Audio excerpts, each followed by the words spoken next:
जय सीताराम। आज गोटे जनसचेतन समाजसेवी पक्षर गोटे बाइटे देवा गोटे भल वार्ताटे जनइबा। आज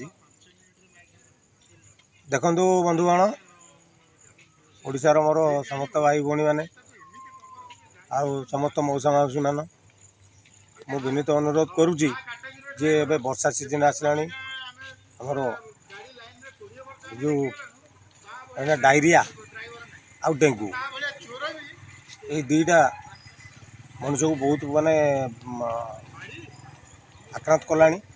प्रत्येक मेडिकल रे प्राय गहली जनगहली रही चिकित्सा दिन भी अच्छा से डेंगू प्रति सतर्क रुहतु।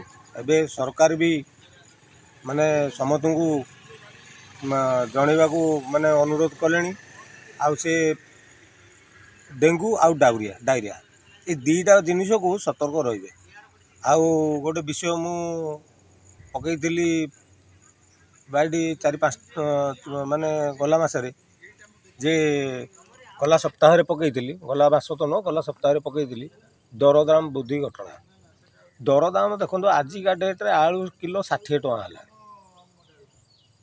आउ आमर जनसचेतक समाजसेवी पक्षर आमर जो ग्रुपटा अच्छु आम समस्त को सरकार को भी अनुरोध करुचु जे या किसी दर दाम नियंत्रण पाइका किसी आम सरकार को अनुरोध करुचु। सरकार यार किसी हस्तक्षेप करूँ आ तुरंत डिसीजन नियंतु, कारण गरीब गरुआ लोक सब हैरान हो समस्ते माने हतसंत हो। धन्यवाद। जय सीताराम।